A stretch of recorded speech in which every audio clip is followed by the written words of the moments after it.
नमस्कार साथियों, मैं नरेश कुमार शिवम क्लासेस में आपका स्वागत करता हूं। आज फिर से हम एमएससी परिवेश, जिसके अंदर हमने पेपर 4 स्टार्ट कर रखा है। पेपर है हमारे पास एमएससी परिवेश में 4 नंबर का। ये रेगुलर और प्राइवेट दोनों ही प्रकार के स्टूडेंट के लिए है, डीजी एंड टीए। डीजी को हम बोलेंगे डिफरेंशियल ज्योमेट्री एंड टीए को बोलेंगे टेंसर एनालिसिस। ठीक है, differential geometry and tensor analysis. इसके अंदर हमने यूनिट फर्स्ट है, जिसका एक लेक्चर हम कर चुके हैं और आज हमारे पास लेक्चर 2 है। ठीक है, और ये हमारे पास जेपीएच की बुक है।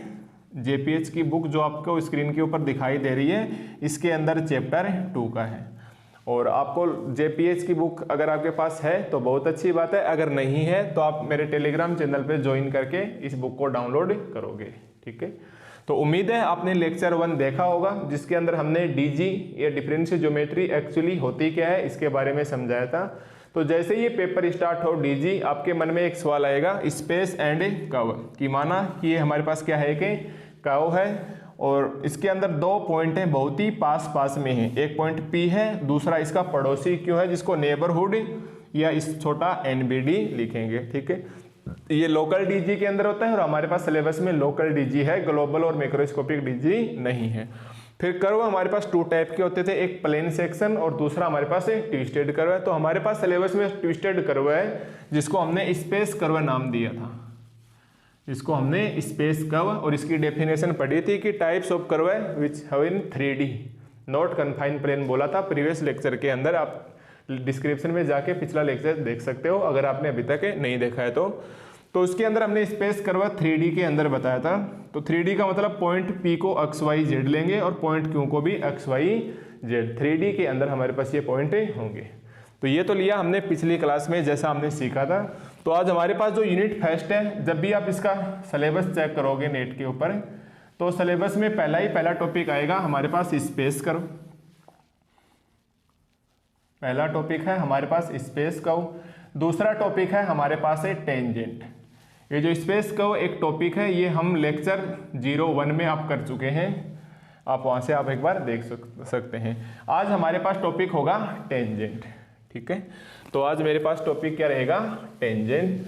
तो मैं यहां से इसको कर लेता हूं और अब तो सबसे पहले हम आएंगे टॉपिक टेंजेंट के अंदर। टॉपिक का नाम आपके पास क्या हो जाएगा, टेंजेंट। टॉपिक का नाम क्या हो जाएगा हमारे पास है टेंजेंट। अगर आपका बैकग्राउंड हिंदी मीडियम है तो आपने जरूर स्पर्श रेखा तथा अभिलंब का नाम सुना है, या इंग्लिश मीडियम से हो तो आपने टेंजेंट एंड नॉर्मल सीखा है। देखो टेंजेंट क्या होता है कि हमारे पास कोई कर्व है, हमारे पास कोई कर्व है और हमारे पास पता है डिफरेंशियल ज्योमेट्री पेपर ही, टोटल पेपर ही किसका है, कर्व का ही है। अगर हम इस कर्व के ऊपर कोई पॉइंट लेते हैं और एक लाइन इसको टच करती हुई जाए, एक लाइन इसको टच करती हुई जाए, तो ये हमेशा कहलाती है टेंजेंट। ध्यान देना, ये टेंजेंट कहलाती है, ना कि टेंजेंट लाइन। बहुत सारे बच्चे बोल देते हैं कि ये टेंजेंट लाइन है। नो, ये केवल और केवल क्या है, टेंजेंट है। और जिस पॉइंट के ऊपर टच करके जाती है उससे 90 डिग्री का एंगल बनाती हुई जो रेखा निकल जाती है या जो लाइन निकल जाती है, वो होती है नॉर्मल। वो होती है हमारे पास नॉर्मल, या हिंदी में इसको अभिलंब नाम से जाना जाता था, अगर आपके अच्छे से याद है तो।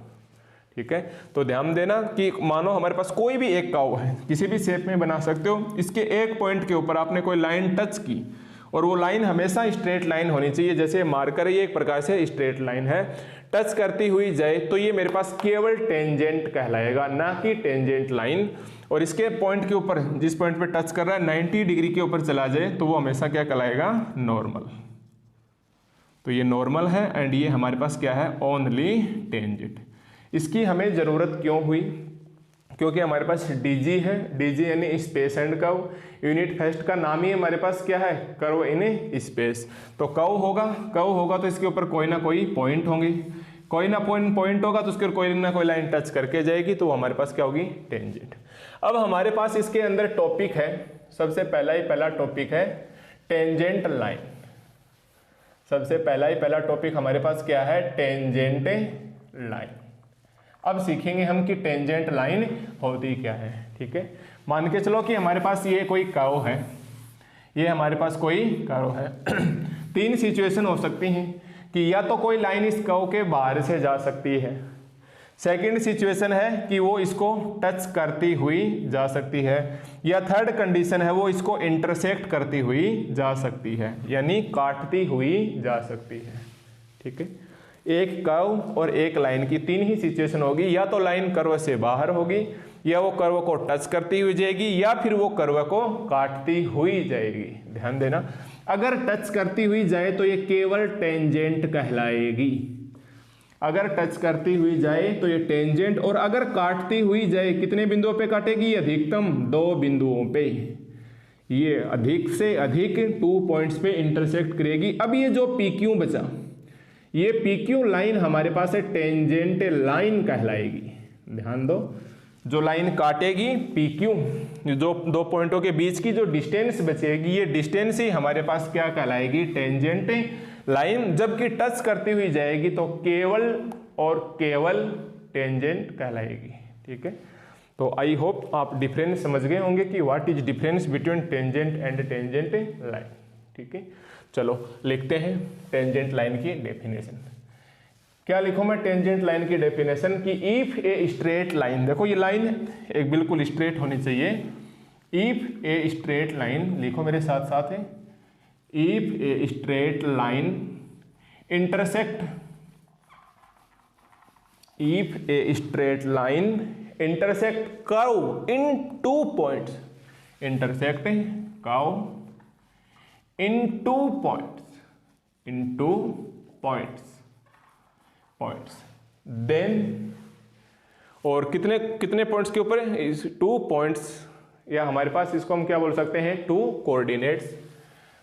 If a straight line intersect curve in 2 points, then this line is called, tangent line, tangent line.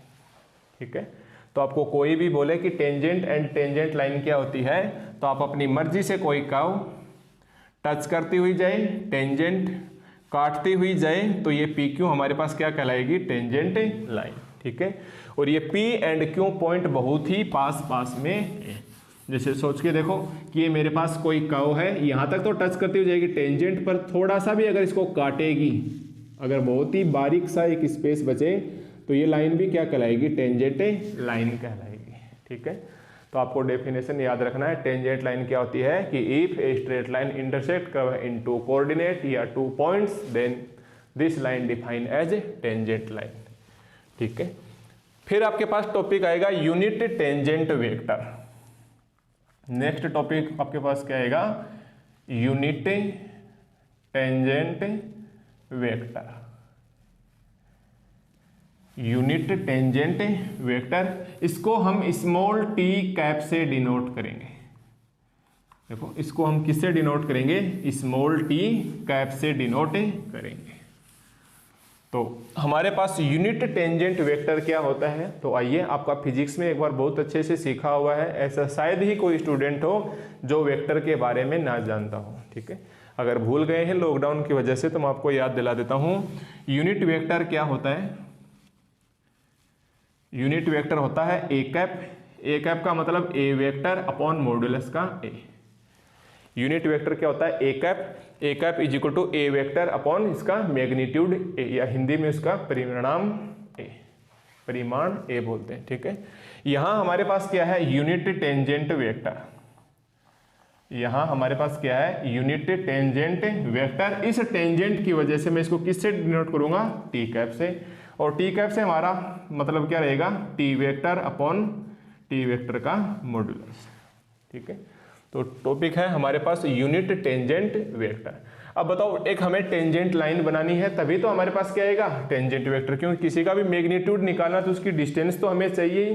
जैसे मानो आप छोटी क्लासों में अगर पढ़ के आते थे तो एक पॉइंट ए बी है, ये है हमारे पास 1 2 3, और इसको मान लो 2 3 4, तो इसकी डिस्टेंस क्या होती थी, 2 - 1 1 i cap, 3 - 2 1 j cap, 4 - 3 1 k cap.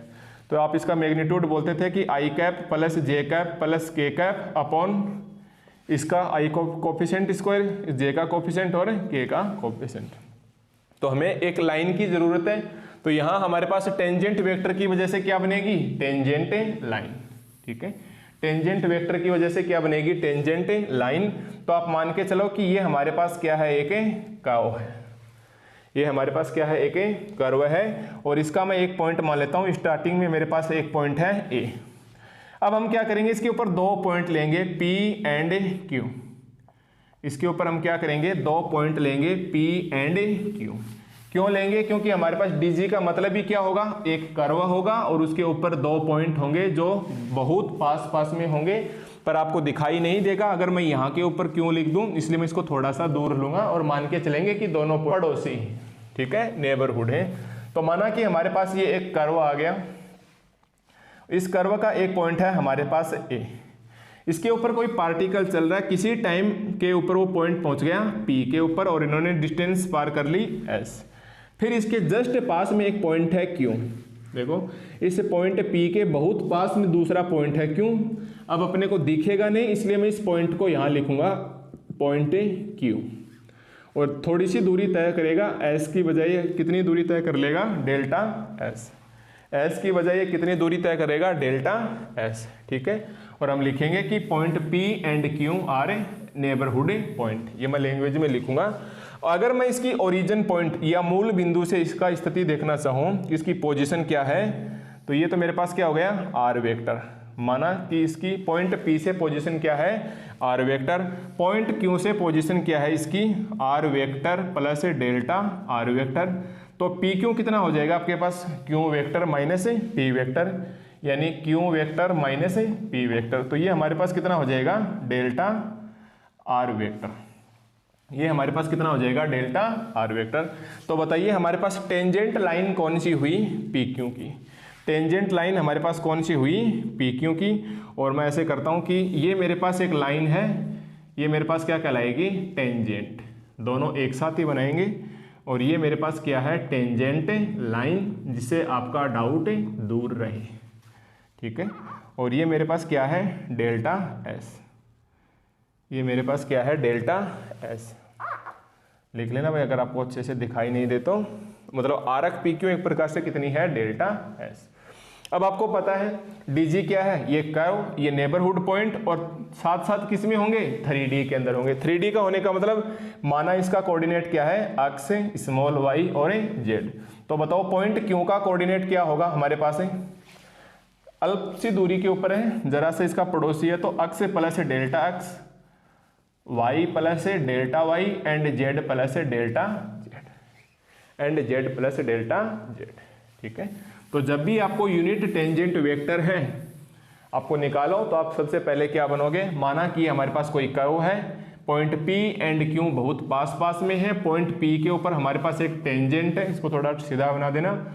ये अक्ष y z है, ये कोऑर्डिनेट अक्ष प्लस डेल्टा अक्ष, y प्लस डेल्टा y और z प्लस डेल्टा z है। एक ओरिजिन पॉइंट से ये क्यों रहा, r plus delta r, P रहा हमारे पास r, इनका अंतर कितना बच गया, डेल्टा r। और यहाँ से एक पॉइंट A है जो S दूरी के ऊपर है, ये दूरी डेल्टा S है। ठीक है, इस हिसाब से आपको डायग्राम बनाना है। अब आपकी इसको लैंग्वेज लिखनी है। इसकी लैंग्वेज में हम क्या लिखेंगे, जैसे जैसे हमें दिखाई दे रहा है कि let capital P and Q हमारे पास क्या है, अक्स y z x plus delta x y plus delta y है। तो देखो इसी को हम थ्योरम में लिखेंगे, तो हम क्या लिखेंगे कि let P and Q are two NBD point. देखो P और Q क्या है, दोनों पड़ोसी हैं। तो हम क्या लिखेंगे कि लेट कैपिटल P, साथ साथ इसके कोऑर्डिनेट भी लिखेंगे, and capital Q x plus delta x, y plus delta y, z plus delta z are two neighbourhood point, two neighbourhood point.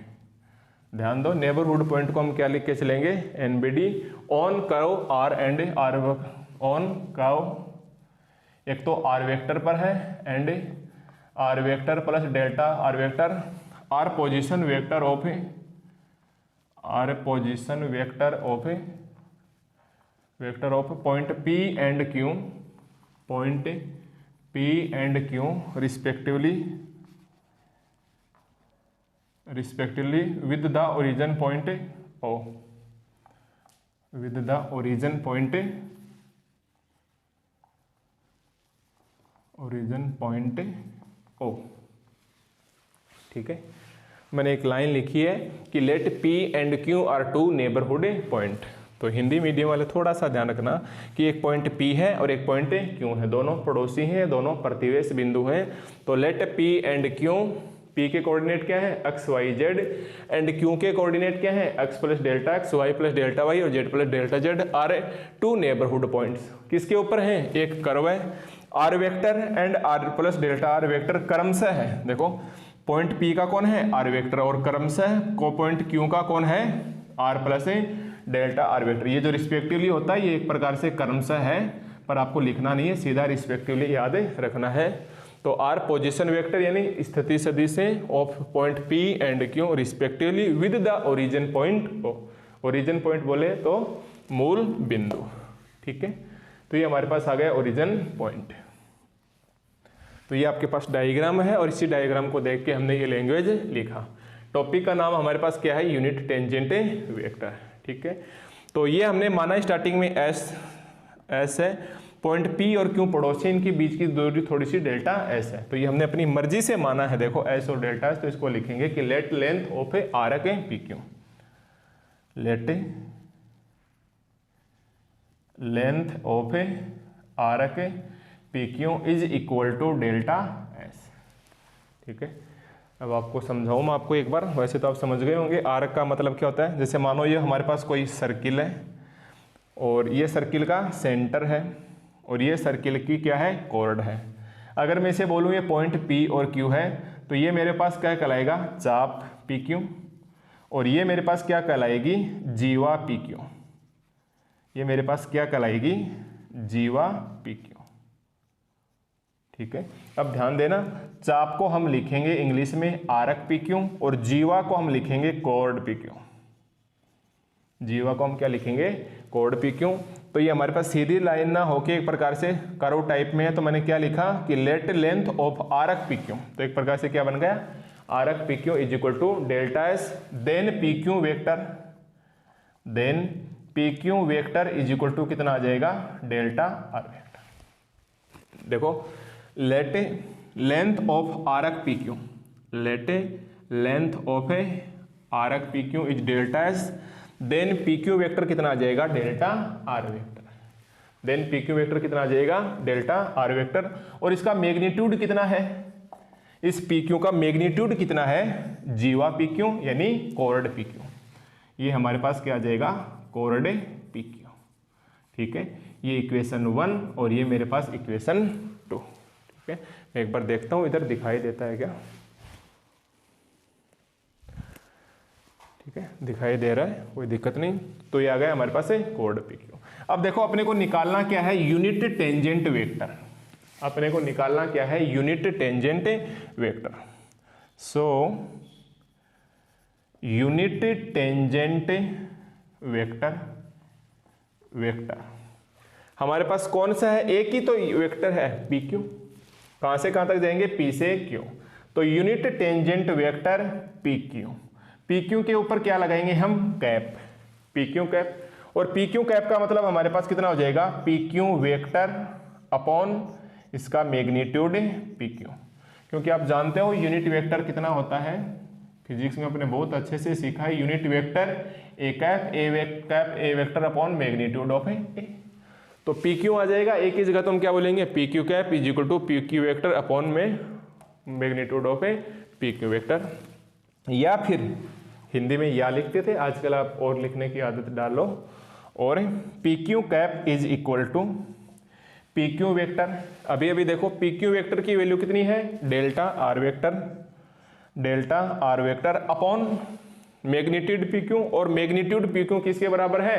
Cord PQ के। मैग्नीट्यूड PQ किसके बराबर है? कॉर्ड PQ के। यानी एक प्रकार से इसकी जीवा PQ के क्या है? बराबर है। इसको हम बोलेंगे इक्वेशन 1। यहाँ रहने दो 1 और 2 को, क्योंकि हम ज़्यादा इक्वेशन मानने की ज़रूरत नहीं है। लिखो यहाँ तक साथ साथ। ठीक है, मैं इस डायग्राम को यहाँ से मैं रफ कर रहा हूँ।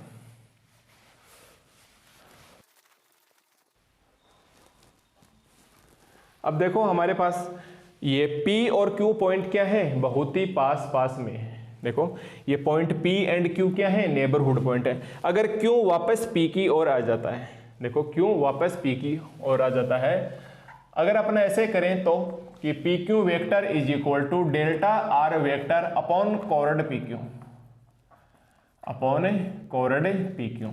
देखो ये मेरे पास delta R vector upon chord PQ है। अपने को हमारे पास कोऑर्ड PQ की वैल्यू नहीं है, पर हमारे पास ये पता है कि आरक PQ कितना है, डेल्टा S। हमें ये पता है कि हमारे पास आरक PQ कितना है, डेल्टा S। तो क्यों ना मैं इसको ऊपर नीचे आरक PQ से मल्टीप्लाई कर दूं, क्यों ना हम इसे ऊपर नीचे आरक PQ अपॉन आरक PQ, अगर हम इसको आरक PQ से ऊपर नीचे मल्टीप्लाई करें तो देखो इसकी कोई डायरेक्शन नहीं है, तो मैं ऐसे लिख सकता हूं इसको कि डेल्टा R वेक्टर अपॉन, एक बार तो इसको इस साइड में नीचे लिख लेता हूं आरक PQ इंटू, और ऊपर वाला आरक PQ अपॉन में क्या आ जाएगा, कोऑर्ड PQ, अपॉन में क्या आ जाएगा, कोऑर्ड PQ। मैंने क्यों लिखा आरक PQ से, क्योंकि मेरे को पता है कि आरक PQ की लेंथ कितनी है हमारे पास है, डेल्टा S, पर हमें PQ वेक्टर का कोऑर्ड PQ नहीं पता कि हमारे पास कितना होगी, क्योंकि हमारे को उसका मैग्नीट्यूड फाइंड करना है। तो मैग्नीट्यूड हमारे पास है नहीं, ये तो इसका एक प्रकार से डिस्टेंस है, पोजीशन। अब बताओ कि when for unit tangent vector, भूल ना जाना क्योंकि हमें क्या निकालना है, tangent vector. For unit tangent vector when Q tends to P, क्योंकि पॉइंट P एंड Q क्या है हमारे पास है, पड़ोसी है, नेबरहुड है। तो अगर Q वापस P के ऊपर आ जाएगा, सोच के देखो, अगर ये Q मेरे पास वापस P के ऊपर आ गया तो ये तो रही इसकी कोऑर्ड और ये रही इसकी आरक, दोनों बराबर होंगी कि नहीं होंगी। तो अगर Q से P आ जाए तो हमें पता है कि इसके आरक PQ और कोऑर्ड PQ क्या होगी, इक्वल होगी। हमारे पास इसकी आरक PQ और कोऑर्ड PQ क्या होगी, एक समान होगी।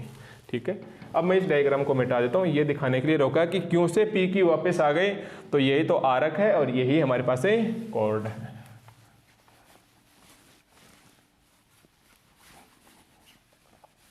तो अब हमारे पास क्या शेषफल बचेगा कि PQ cap is equal to, limit कहाँ से कहाँ तक जाएगी, Q से P की ओर, तो हम बोलेंगे limit Q tends to P delta R vector upon arc PQ, और आरक PQ हमारे पास क्या है, इसको 1 ही मानना होगा भाई, इसको आप 2 मानो।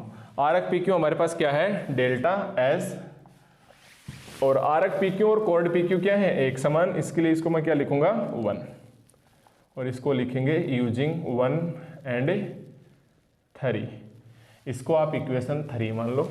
देखो आरक PQ की जगह हमने क्या ले लिया, यहाँ डेल्टा S ले लिया। आरक PQ और कोऑर्ड PQ इक्वल होने की वजह से मैंने क्या लिखा, इसको 1। अब आपको पता है लिमिट Q से P की ओर लगाओगे, जो डायग्राम बनाया था अभी, ये पॉइंट P का है, ये पॉइंट Q का है। तो अगर Q इसकी ओर आ जाएगा, अगर ये पॉइंट Q पॉइंट P पर आ जाएगा तो डेल्टा S किसकी ओर चला जाएगा, 0 की ओर। तो Q से P लगाओ, या आप ऐसे बोलो डेल्टा S टेस्ट टू 0, दोनों एक ही बात है, delta R vector upon delta S। और हम PQ कैप को किससे प्रदर्शित करते हैं, T कैप से। मैंने स्टार्टिंग में लिखा था कि यूनिट टेंजेंट वेक्टर को हम किससे डिनोट करेंगे, स्मॉल t कैप से।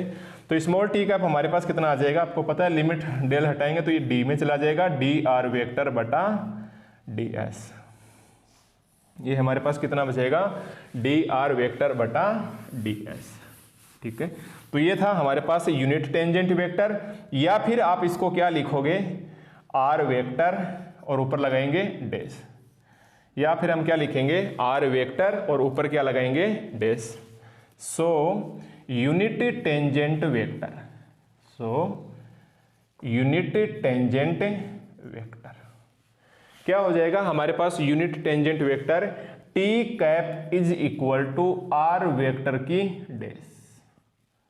देखो ध्यान दो, t cap is equal to r vector की डैश। मैं आपको आपकी जानकारी के लिए बता दूं, r वेक्टर डैश, डैश का मतलब हमारे पास क्या होगा कि उसका डिफरेंशिएशन है किसके रिस्पेक्ट में, डिस्टेंस के रिस्पेक्ट में। ध्यान दो, अगर आर वेक्टर डैश आ जाए इसका मतलब उसका डिस्टेंस के रिस्पेक्ट में डिफरेंशिएशन है। अगर आपके पास डॉट आ जाए ऊपर, ये डॉट, इसका मतलब उसका टाइम के रिस्पेक्ट में क्या है, डिफरेंशिएशन है। अगर आपके पास डॉट आ जाए इसका मतलब क्या है, टाइम के रिस्पेक्ट में डिफरेंशिएशन है।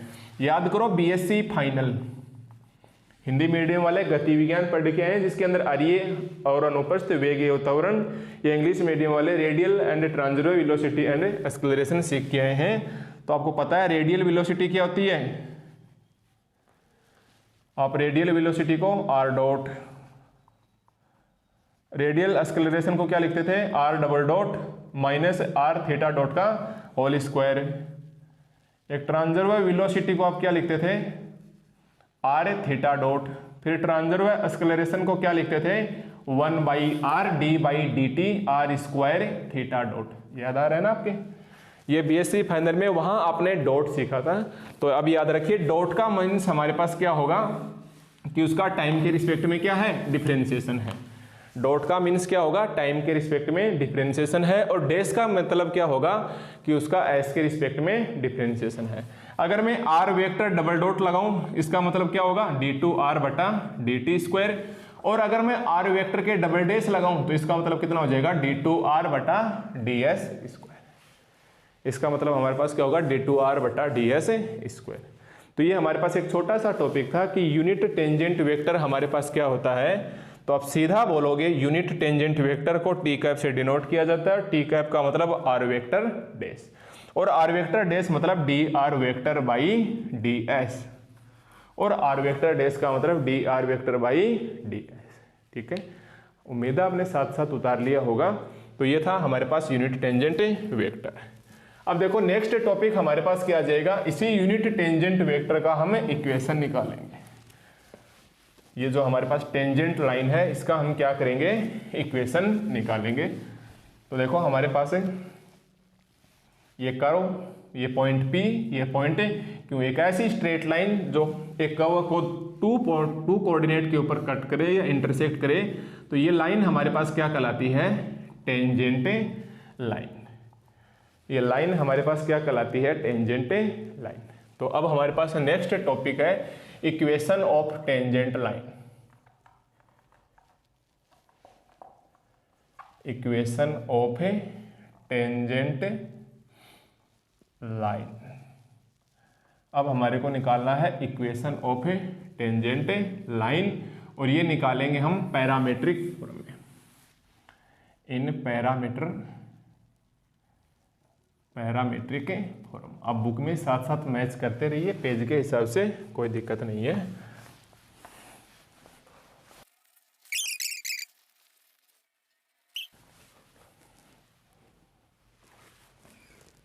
देखो अब हमारे पास क्या है, equation of a tangent line. Equation of tangent line, तो सबसे पहले हमको क्या बनाना है, एक टेंजेंट लाइन। तो अब आप अच्छे से जानते हो टेंजेंट लाइन का मतलब हमारे पास क्या हो जाएगा, ये एक कर्व है, इसके ऊपर एक पॉइंट है P, और कोई डाउट ना रहे इसके लिए इसको टच करते हुए एक लाइन बना दो T। ये हमारे पास क्या बन जाएगा, ओनली टेंजेंट है। फिर इसका एक दूसरा पॉइंट है, इसका नेबरहुड पॉइंट है Q, यही है पर दिखाई नहीं देगा, इसके लिए इसको मैं थोड़ा सा दूरी के ऊपर मान लेता हूँ, पॉइंट Q है। और पॉइंट P और Q को जो मिलाने वाली रेखा है या जो मिलाने वाली स्ट्रेट लाइन है, ये हमारे पास क्या कहलाएगी, टेंजेंट लाइन। ठीक है, तो आप हर बार की तरह इसके भी ओरिजिन पॉइंट से क्या करेंगे, हम इसकी पोजीशन वेक्टर, इसका भी पोजीशन वेक्टर, माना इसका पोजीशन क्या है, स्मॉल r वेक्टर। यहाँ हमारे पास कोई पॉइंट है A से P की डिस्टेंस है स्मॉल s, P से Q की डिस्टेंस है हमारे पास है डेल्टा s। ठीक है, अब देखो हमारे पास है, मैं एक सिंबल यूज में लेंगे, जैसे पॉइंट होता है P, अक्ष y और z। इसी प्रकार मैं एक पॉइंट को काम में लूंगा जिसको मैं बोलूंगा जाई, ईटा और जीटा। देखो हम एक पॉइंट लेंगे, आप अलग से बॉक्स बना लीजिए अपनी कॉपी के ऊपर जिससे आपको दिखाई दे जाए, और लिख लेना वहां पर कीप माइंड। कीप माइंड, हमारे पास पॉइंट आएंगे जिसको आप हल्के से ऐसे बनाओगे, इसको तो हम बोलेंगे जाई, इसका ग्रीक लेटर का ग्रीक वर्ड है, इसको हम क्या बोलेंगे जाई। फिर आप ऐसे लिखोगे, इसको बोलेंगे ईटा, ईटीए। तीसरा आएगा हमारे पास है, इसको बोलेंगे जीटा, ZET। हमारे पास अक्स वाई जेड, इसको बोलेंगे जाई, ईटा और जीटा।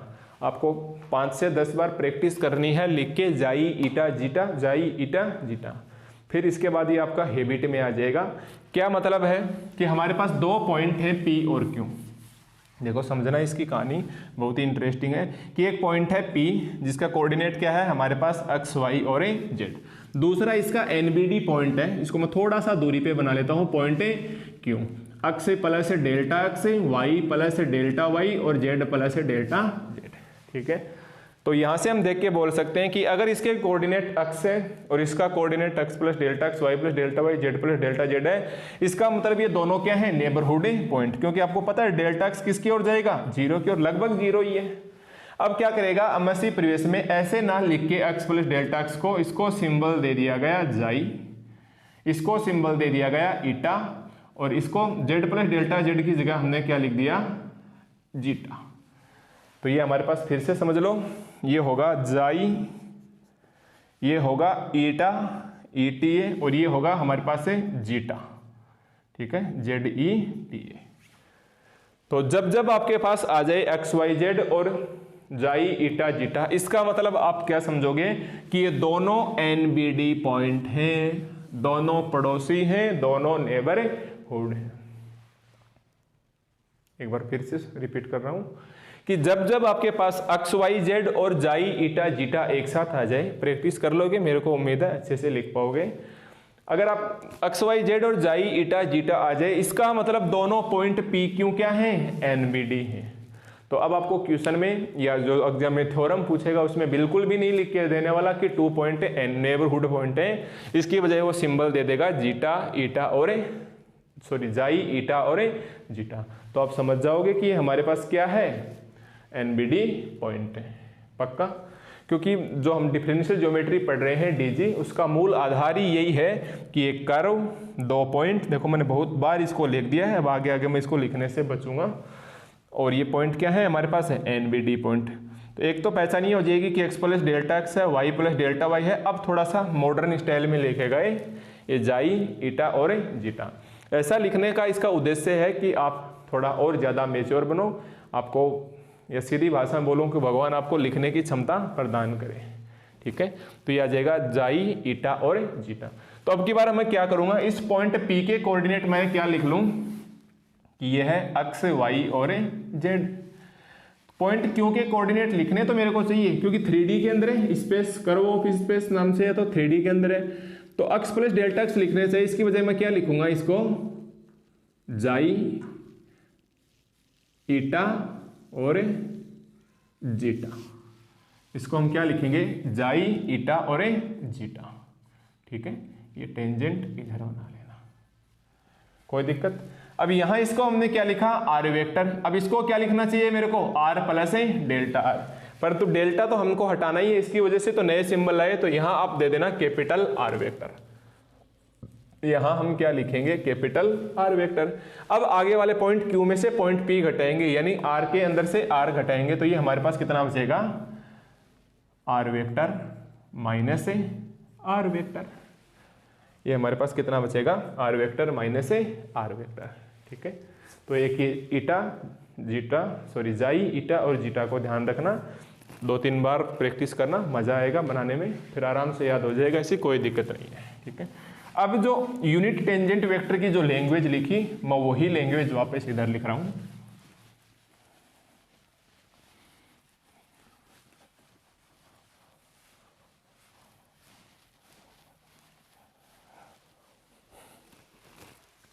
अभी अभी जो हमने लैंग्वेज लिखी थी, let P and Q two neighbourhood points on position vector R and R vector plus delta R vector respectively with the respect position origin point O, ठीक उसी प्रकार मैं क्या लिखूंगा कि let P and Q।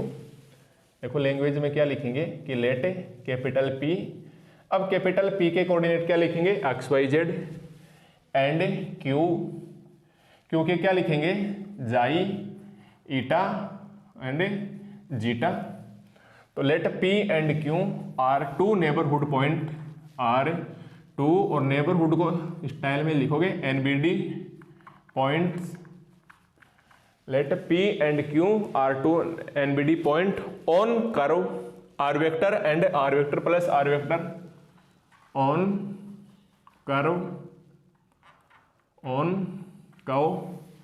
Are vector and on the position vector of on r vector and capital are vector are position vector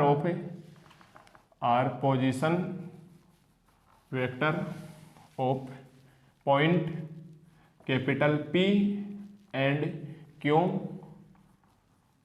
respectively with the origin point O, with the origin point O।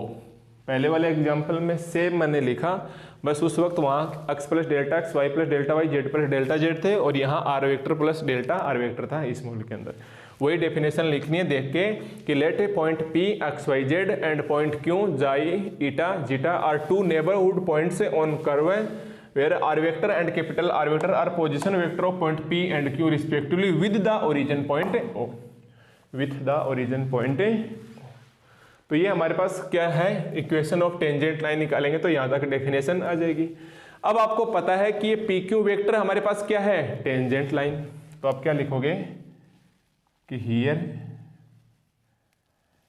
Tangent line हमारे पास कितनी है, PQ। जो line है PQ vector की एक प्रकार से वो हमारे पास क्या है, टेंजेंट लाइन है। या मैं ऐसे बोलूं कि किसी कर्व की कॉर्ड एक टेंजेंट लाइन होती है तो भी मैं गलत नहीं ठहरा सकते आप, ठीक है। अगर मैं ऐसे बोलता हूं कि एक कर्व है उसकी कॉर्ड टेंजेंट लाइन कहलाती है, एक प्रकार से आप ऐसे ही मान के चलोगे, ठीक है। अब जो हमारे पास ये एस है और इसकी डेल्टा एस है तो हम क्या बोलेंगे, let arc length of arc PQ, late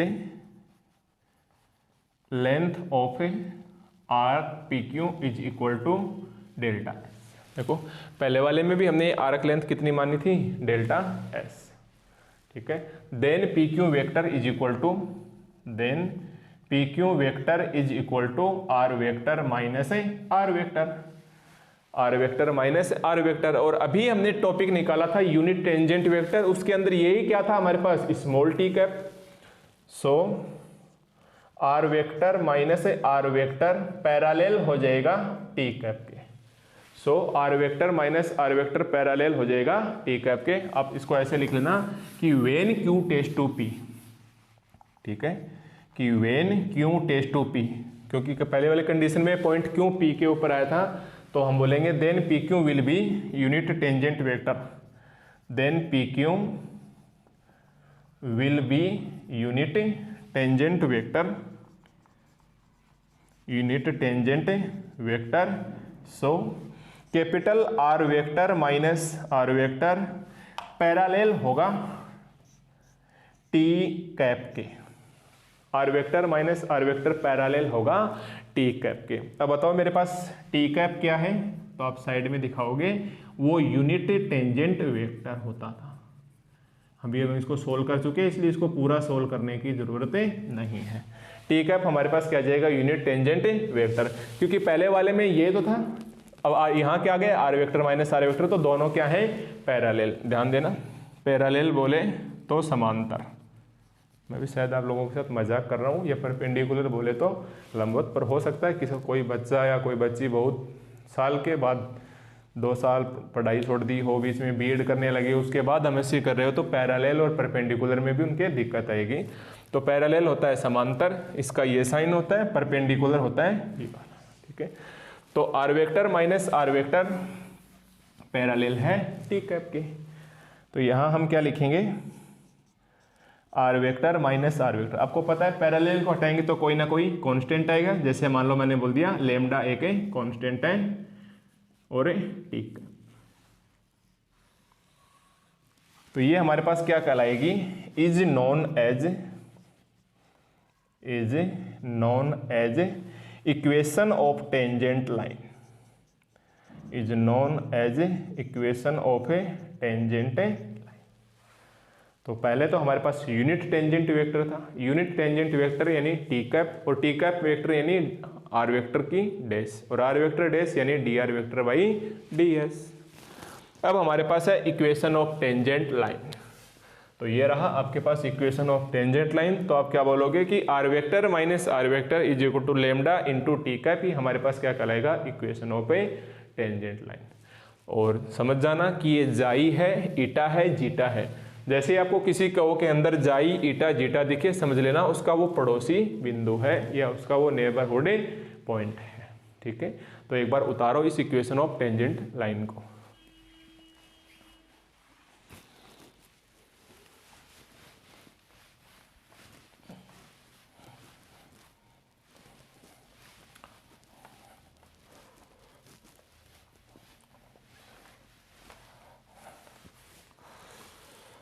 अब देखो ये हमारे पास इक्वेशन ऑफ टेंजेंट लाइन, इसके काफ़ी अलग अलग फॉर्मेट में लेंगे कि अगर इसका पैरामीटर टी होगा तो क्या होगा, इसका पैरामीटर वेक्टर फॉर्म में होगा तो क्या होगा, या फिर कार्टेशियन फॉर्मेट में लेंगे। तो ये हमारे पास वीडियो लेक्चर है, ये काफ़ी लंबा चला जाएगा। तो मैं ऐसा करता हूँ कि नेक्स्ट लेक्चर 3 के अंदर जैसे ही हम आएंगे तो सबसे पहले मैं लिख लूँगा कि unit tangent vector T cap is equal to are vector dash, और unit equation of tangent line R vector minus are vector is equal to lambda into T cap. तो जैसे लेक्चर 3 में आएंगे मैं डायरेक्ट यहीं से क्या कर दूंगा, इसकी शुरुआत करूंगा। ठीक है।